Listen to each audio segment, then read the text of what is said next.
Okay, so here's a big one. Are humans, deep down, good or bad? Ah, yeah, the age-old question.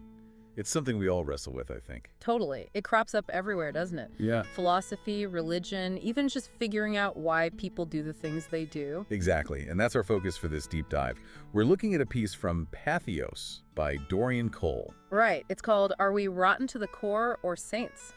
Pretty direct. Published May 1st, 2025. And it really tries to get into the nuances, moving beyond just, good or bad. Our goal here is to unpack those ideas for you. We'll explore the different angles the article presents, religious, philosophical, the whole bit. Yeah, Cole uses quite a range of examples, so it should give you a good, thorough understanding pretty quickly. So let's jump in. First up, the article really hammers home how much our self-perception matters. That's interesting.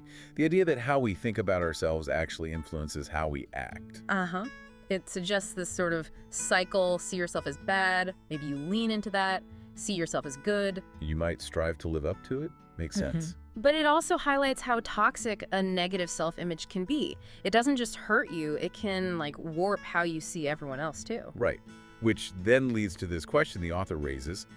Is it actually helpful to keep telling people they're sinners? Yeah. Is that the best way to encourage, good behavior? Or does it just create guilt and negativity? Yeah. The article seems to hint there might be better ways. Okay, so shifting gears a bit, the piece uses a really powerful example to look at human nature under pressure. The Titanic. Wow, yeah, talk about an extreme situation. Exactly. It kind of strips everything else away, doesn't it? Shows what people are made of, maybe. And the article points to some incredible acts of selflessness. Like Isidore Strauss, the wealthy guy, giving up his lifeboat spot. And Jack Phillips, the wireless operator. Still sending SOS signals right until the end, even giving up his chance. Incredible dedication. Just amazing. Then you have Franny Thomas Biles, the priest, staying to give comfort instead of taking a lifeboat seat. And Pastor John Harper, too, getting his daughter safe, then helping someone else, even giving away his life jacket. These stories are just, wow, real altruism in the face of death. They really challenge that simple idea that everyone's just out for themselves, don't they? Shows Yeah. a deep capacity for, well, good. But the article is balanced. It also mentions the other side reports of some crew members trying to take flotation devices for themselves. Yeah, so it's not all saints, it's complicated. Super complicated. Which brings up those questions again, right? Can we be both? Does how we see ourselves determine what we do in that moment? Does that self-view dictate how we treat others? Yeah. When things get really tough, the heavy thought. Definitely. So from that intense real-world scenario, the article moves into religious perspectives on human nature. Yeah. How does God see us? Right, and it explores these kind of contrasting views. Are we seen as fundamentally flawed, like kicked out and condemned? Or are we valued, seen as worth something profound, like Jesus' sacrifice? And the article proposes this sort of middle ground. Maybe God wants us to overcome things without being crushed by guilt. It puts it really strongly. Jesus' sacrifice says it all. We are the apple of God's eye. God wants us. That's a powerful statement. Shifts the focus to love, potential, redemption. Which leads into a critique of how the Christian idea of original sin is sometimes presented. Ah, the Adam and Eve story. The whole we're all doomed from the start, rotten to the core interpretation. But the author points out, interestingly, that Judaism, which preserved that story, doesn't necessarily see it that way. Oh, how so? Well, according to the source, it's sometimes viewed more like Adam and Eve were trying to gain knowledge, maybe even trying to, help God understand things better, a more pragmatic take. That's a different spin. And the Samaritans? They also see it as foundational, but for understanding the whole God-human relationship, sin, redemption, the bigger picture. So the article suggests rereading that story, focusing less on inherent badness. And more on, say, the disobedience, the consequences like hardship, losing paradise. Gotcha. So it's not about being fundamentally flawed, but about a specific action and its fallout. Exactly. And that fallout involved gaining knowledge of good and evil, which led to suffering. It highlights that human curiosity, maybe. Like Pandora's box. That urge to know, even if it causes trouble. Right. And another really thought-provoking idea in the piece is that before eating the fruit, humans didn't have free will or independence in the same way. So gaining that knowledge, even though it led to suffering, actually made us more capable of moral choice. More in God's image. Kind of a paradox, isn't it? Which connects to the next point about focusing too much on sin. Okay, so the argument is that overemphasizing sin, especially in Christian thought, might actually be harmful. Yeah, the author suggests Christ's sacrifice was maybe meant to shift the focus away from constant sin talk and towards love and forgiveness. Back to that idea of negative self-perception being destructive. Right. And it ties into science, too. The article mentions we might be sort of hardwired to look for danger, for the negative. Our survival instinct, maybe? Yeah, Focusing on threats? could be. But that focus can lead to, judging everyone, fear, suspicion, pushing people away. Social isolation, yeah. Not exactly healthy. But then the article looks at altruism through a scientific lens as well. Okay, so what does science say about doing good? Well, the piece argues science observes behavior but doesn't fully grasp good and evil. But it does point to things like charitable giving stats. As evidence that people do want to help. Seems like it. And it pushes back against the idea that altruism is always secretly selfish. Using the Titanic examples again? Exactly. Hard to explain those acts as purely self-serving. True. So the article suggests maybe there's something more. Like a spiritual connection. Compassion. Yeah, deeper motivators. It even questions that popular lizard brain idea, that our primitive brain just makes us selfish. Cites the psychotherapist Anna Lund. Okay, interesting. And then there's the brain science, amygdala research. Right, psychologist Abigail Marsh. She found differences in amygdala size. People showing extreme altruism tended to have a slightly larger one compared to psychopaths. The amygdala being linked to emotion, fear, empathy. But here's the kicker. Marsh also found these super altruistic people were really humble, less focused on their own importance. Humility. That connects back to the religious examples, like Jesus. It does, which leads to the importance of self-examination, but the right kind. Meaning? The article stresses the difference between looking at your behavior to improve versus just beating yourself up. Constructive self-reflection versus destructive self-criticism. Got it. And it suggests a positive approach. Try looking for the good in others. Apparently that helps you find more good in yourself. That makes sense. Creates a better mindset. And then it brings in Socrates. The unexamined life is not worth living. Exactly. Championing self-examination. But look what happened to him. Yeah, challenging the status quo didn't end well. The article draws a parallel there with Jesus criticizing the religious leaders. Questioning things can be risky. But necessary, the article implies. We need that self-critique, just without the crushing guilt. Precisely. Yeah. Which brings us back to the downsides of focusing too much on the negative. The article lists quite a few potential impacts. You're like what? Mental health stuff, depression, anxiety, negative self-talk, even perfectionism, relationship problems, trouble connecting, jealousy, conflict, Makes sense. personal and professional life, poor performance, avoiding challenges, maybe addiction issues, Wow, quite a list. and social stuff too.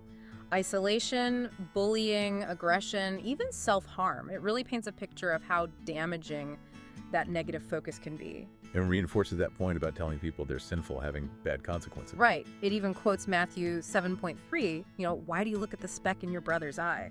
Focus on your own stuff first. So how does the article suggest moving forward? It mentions a prayer. Yeah, kind of daily prayer for growth. It's not about specific dogma, more like summarizing the positive themes we've discussed. Like what? Give us the gist. Okay, so it's about trying to be better each day, treating others like you'd want to be treated, helping wisely, not hurting people, reflecting love, respecting everyone, looking for the good in them, making amends when you mess up. Judging yourself first. Exactly, and working on your own faults. That's very action-oriented, focused on personal responsibility and kindness.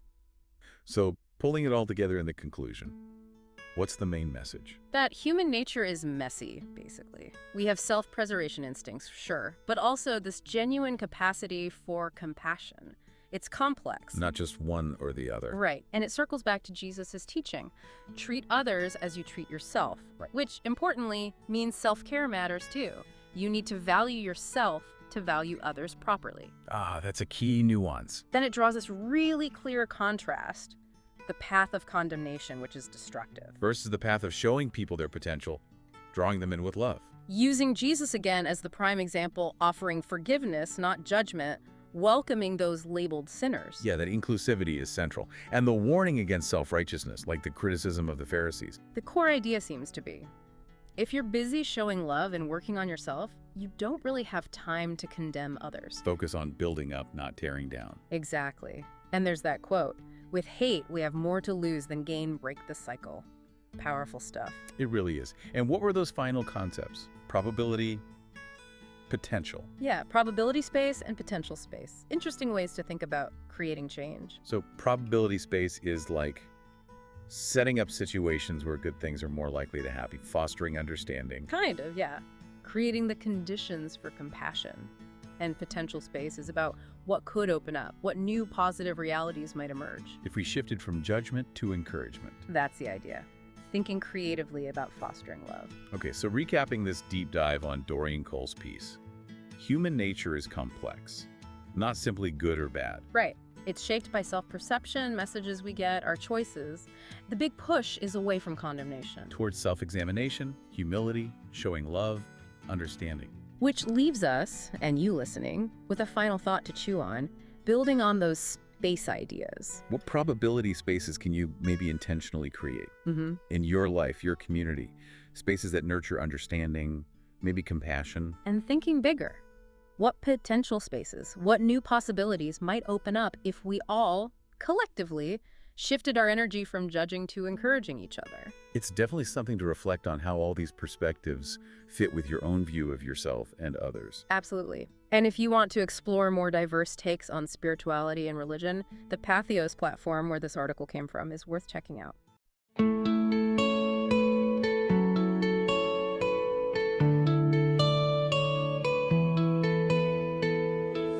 God help me become better each day.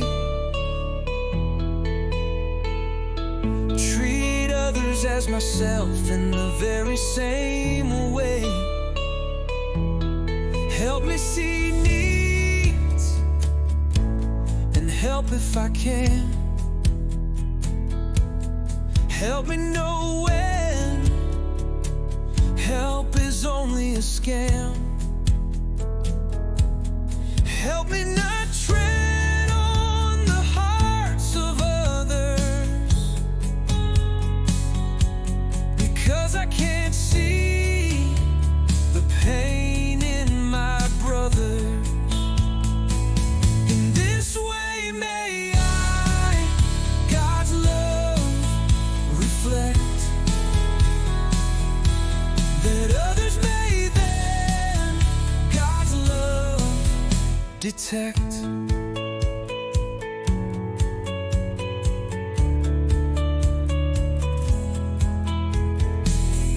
Help me respect all, ignore faults I see.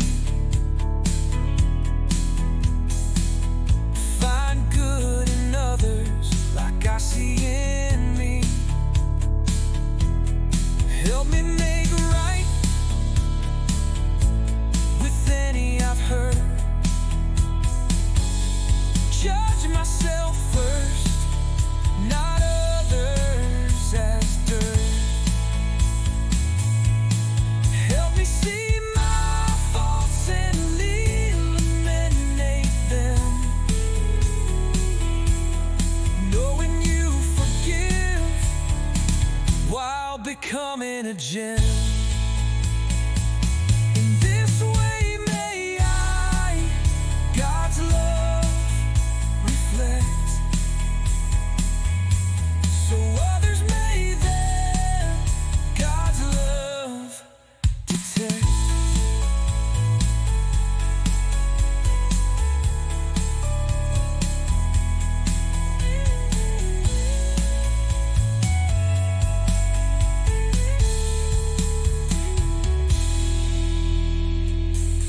Help me respect all, ignore faults I see. Find good in others like I see